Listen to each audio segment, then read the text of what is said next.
Welcome back to Let's Play Nicktoons. That's how you go Toybots for the DS.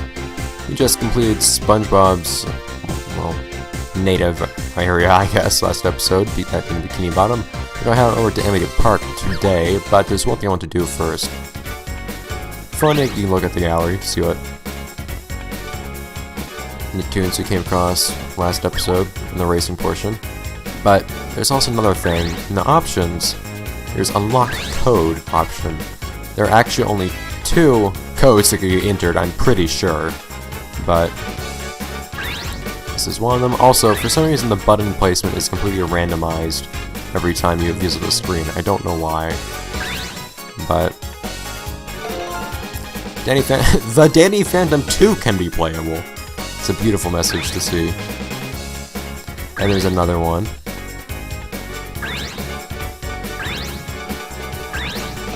The SpongeBob 2 can be playable. Something interesting indeed. So let's head over back to the main game. And into Emmett Park. So, we have Danny of course, but now we have SpongeBob 2, that being SpongeGar, and Danny Phantom 2, that being Dan Phantom. Danny from the future. From Ultimate Enemy, for those of you familiar with Danny Phantom itself. So I'm going to show off.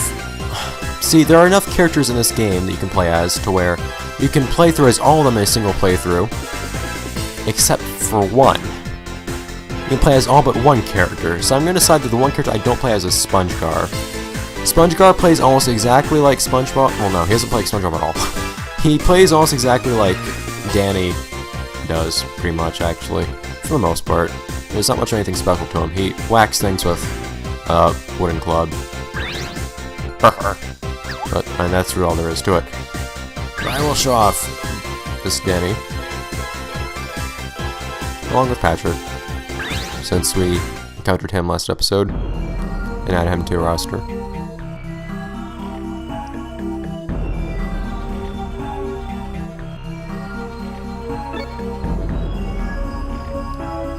That'd be convenient. And put where, though?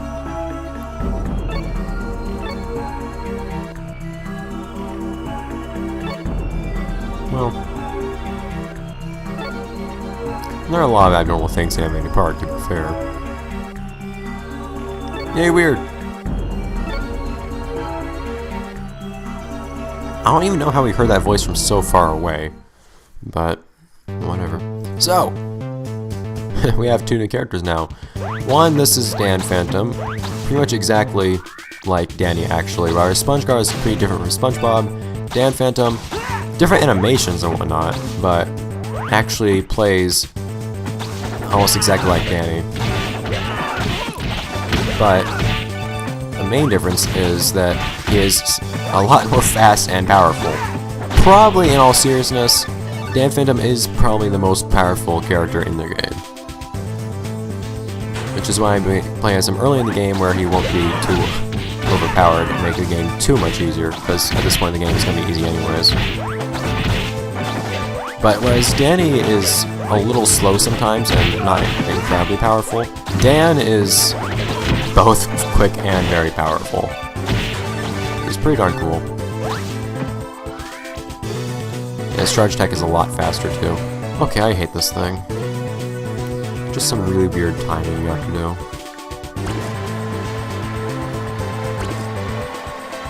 Yeah! First try. Seriously though, I hate that thing. It's my second least favorite. Well, is it? Yeah, it's probably my second least favorite, I'd say. Touchscreen, interactive. We go through the second time. Dan! Dan! Whoa.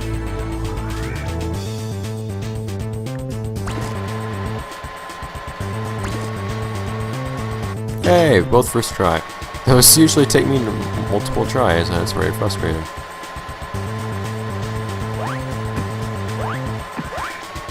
So there isn't really much to Dan if you already know what Danny plays like. Like I said, different animations and whatnot, but he's really just quicker, and I guess more powerful maybe. He destroys spawners really quickly. And in fact, I think his charge attack will one-shot. Yeah, there's only one kind of enemy in this entire level that his charge attack will not one-shot. It's kind of funny, in fact. So I'm gonna go on to Patrick, who's more normal. Oh, it's not making noises. Darn email notifications. Maybe somebody subscribing to me, in fact. Or somebody commenting. But Patrick is a very, very unique character, and he does something very weird. He is melee-oriented. As you can see, he utilizes his cartwheel power that he's so famous for in the Swing Drum movie game. So if you like that in that game, I guess you might like Patrick in this game. But he even has a belly flop, actually. Boop. But he is very mobile when he attacks, as you can see. He moves a lot. So it's a very unique kind of melee where he actually moves a lot. He doesn't have a lot of he has a lot of range, but not just because he has a lot of reach. It's because he moves. Like covers a lot of distance in a single combo. Yeah. But he also attacks behind himself too. It's really odd. But it's kind of cool in its own right. Range attacks though are kind of Patrick's big weakness, which is why I'm playing as Patrick in this level where no enemies have range attacks.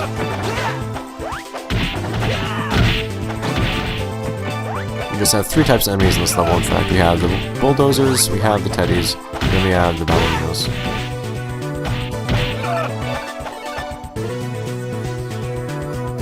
Alright. I probably should have had Patrick lead that, actually, since he has fun things to say. Yeah, Dan destroys spawners like crazy. This game also has some cool music in some parts, particularly this place and the fights against the mechs. I got that in the last episode. Yep. So if you actually run out of health, it's not really a big deal. What ends up happening is you're just knocked out for a moment, and you have to play as the other character. Or your teammate can also get knocked out if you're not playing as them. And what you have to do is you just wait, actually. Also, there's nothing right here. I have no idea why it's here. I have a number of questions about this part of the level, actually. Oh, damn. Like this thing right here. Why is it here? You can't get through that little semicircle. I don't know why it's there at all. Oh, come on. I thought I would be able to climb below it. But you only get game over if both characters happen to get knocked out at the same time. And it only takes a few seconds to be resuscitated anyways. But anyways, if you look up right now, like to Patrick's left, you can see there's a random ladder there. Well, if you look up on the top screen, you see that that ladder is actually the same ladder that leads to the semicircle we couldn't get past before. I don't know why that's there at all. But, oh well. Enemies also tend to drop health when you're low on health. Only tend to, I guarantee. But if they don't, it's not really a problem. Also, if you pick up any green health bits, that'll also instantly resuscitate your partner. Come on, guys. Feels like a waste using Dan right here, actually, just against all these weak guys. Because he's one-shotting all of them, but Patrick can make quick work of them, too. Top screen is looking really entertaining right now. Freak out. Alright, let's kill some of these checkpoints. And quick look at everything. Oh. Wait, I forgot there was a boss battle for some reason. Oh. So key to a lot of the bosses in this game actually is actually to try to approach them from in front or behind. You'll see that this guy has a range attack, but only goes sideways. Oh.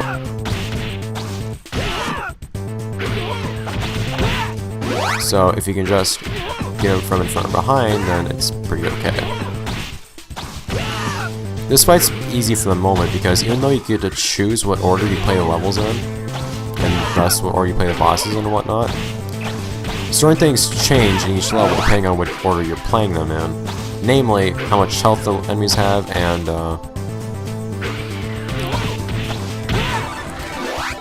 certain things about the bosses. Bosses will have a bunch of little enemies with them as you fight them if you're later in the game. But for now, we don't have to deal with much of anything, which is nice. So this is probably my least favorite mech, though. In fact, to the point where I don't even want to be in the mech. I just want to fight on the ground. It's not too quick, but at the same time, that mech is just a pain. I'll just end up losing a bunch of bolts for it if I try fighting with the mech itself. It uses melee, so it just punches enemies, and it also steps forward, which is a huge pain when you're fighting a boss later. And enemies just appear too quickly for the thing to deal with. So you're just going to take a ton of damage constantly if you're playing as somebody in the mech in this level. So it might take a while, but I'll just happily run through and fight things with fists. Not mechanical fists. Well, yeah, it would also be more efficient to destroy. Get out, man. The spawner is by hand, too. See how quickly that number of enemies goes down, though, when you destroy the spawners themselves. It's really nice.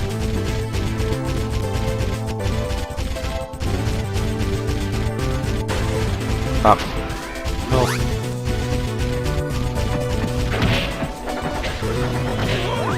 Health. Back off. Well, the game is not liking how many things there are to render right now. A lot of stuff on screen. How about I make things not be on screen? Go away, please. And if you're noticing a flickering effect every now and then, that's because of the emulator, actually. This game doesn't emulate quite properly, which is unfortunate. So every now and then it just flickers a little bit. But not much to be done about that. Yeah.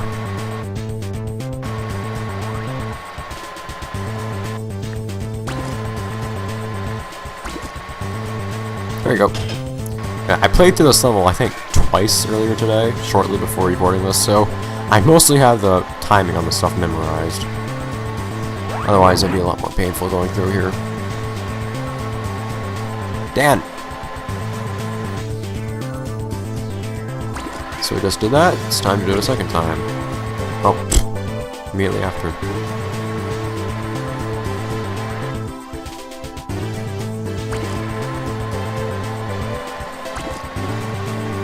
There you go. And since Patch Chemist already over here,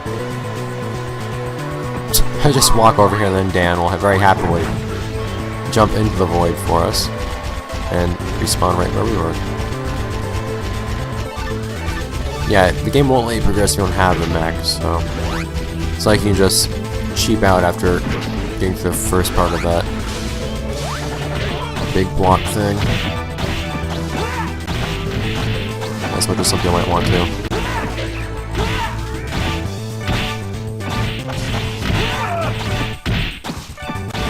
Back off, please. Falling out of the chutes on the top screen too. It's a nice detail you can see enemies falling out of things on the top screen. But I don't think it really adds much to anything.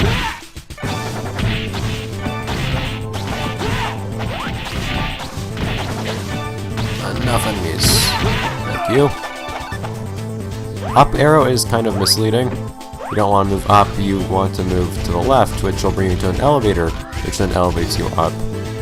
Pretty sure Dan's head just clipped through that fence, too. Now we're here. Hi. I see somebody in that tube! But yeah, I'm not fond of this fight. Mostly because of how little range you have when you're attacking, and how you move forwards when you're attacking. Let's dodge the lasers on this one, though. And the first laser will just be close to the machine, but dodge a second set of lasers. All you have to do is not be in the center of the road.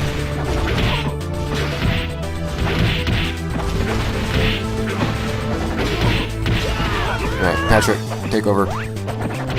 Also, if you're wondering, no, you cannot use combination attacks unless both members are conscious.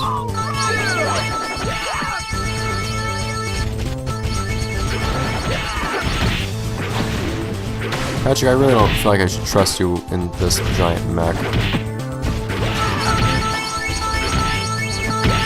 Get off, would you?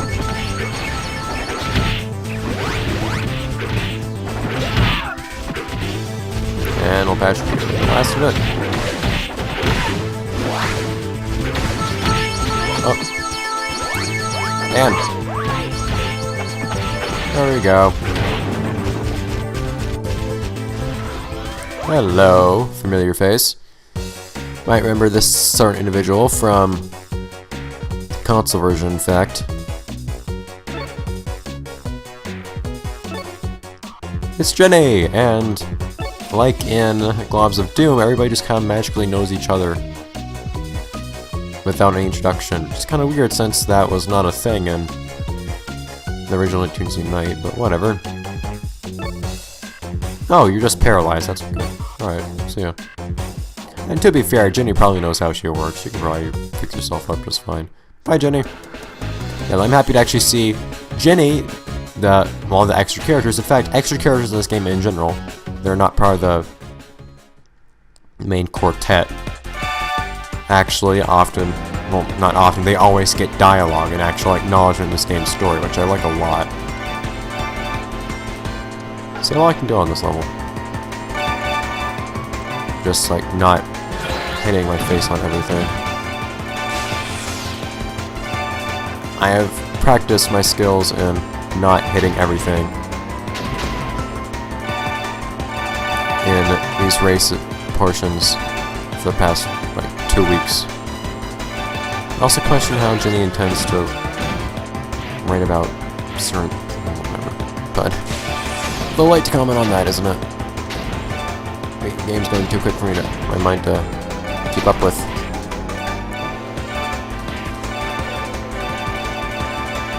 In fact, I wasn't reading what she was saying at all, did I? Oh well. Yes, I just think it's really cool that these characters aren't, oh god, acknowledged in this game. Whereas in Attack of the Toybots, you can unlock characters like, for example, Rocco, who I'm pretty sure I just saw in a portrait, actually. You can unlock these characters to play as, but the game would never acknowledge them as being like in the story or anything. They never interact with the characters or anything like that. But in this game, it actually undoes that, which I like a lot. I won't say I'm... come on, Mr. Portrait. I won't say I like love this game or think it's particularly great, but I think there's some things that did well that actually outdid the console version, and that's saying a lot to me, because I consider the console version of this game to be my favorite game in the Nicktoons series.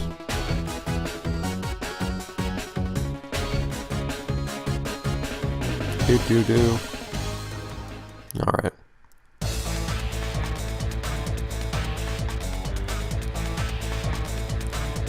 Apparently right where we find them.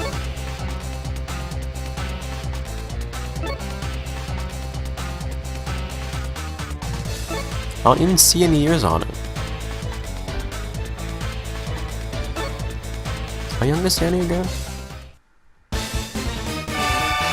Aw man, I was hoping I'd get to max out my bolts. Oh well. So, oh god, yeah, this thing has an attack which shoots you very quickly. It's quite annoying because it's actually pretty easy to get hit by. Its spin attack is pretty harmless at least, as long as there isn't anything directly in front of him that he can hit you with. Oh, come on, of course I had to dodge that. But anyways, your bolts cap out at 999. So if you have over 800 bolts at the end of the race section, you can have Oh, come on! Max bolts to stop this fight. So there's actually no way of interacting with the environment in this one fight, which bugs me a bit. All you have to do is just try to not accidentally shoot the blocks and try not to get hit by them. You can't actually like use it offensively in any way or anything like that. Come on, stop getting hit.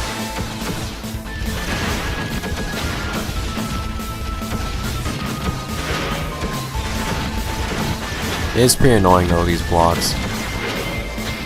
Darn it. They oftentimes get in the way when Danny's actually stunned. Like that. Yes, like that, like that! God!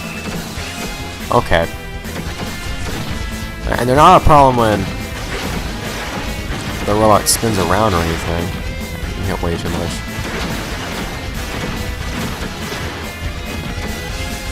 Because the robot never... Come on. Also never actually sends any blocks towards you when it does that. Aha!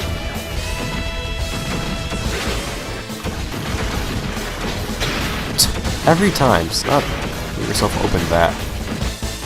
God! Hey, be careful, cool, but actually succeed in being careful. I swear, my teammate manages to get the kill instead of me. Seriously, it's like not even making an effort not to get hit. God! I never get hit by the blocks either. Why is this suddenly a thing? Why is that a thing now? That was never a thing before. I've never had problems not getting hit by the blocks. Whoops. Alright, whatever, I'm out.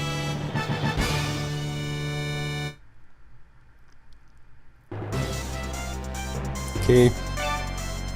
Hey, Jenny. Your lights work. You noticed. Oh, you only just now noticed, Jimmy.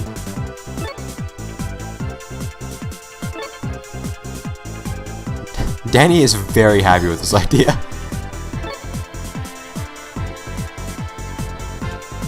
Oh, the reason I didn't notice Jenny talking about this in the last scene was because she didn't talk about it. Whoops.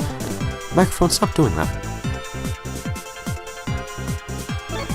Why are you assuming that you don't get to talk about what you do on vacation in your midterm?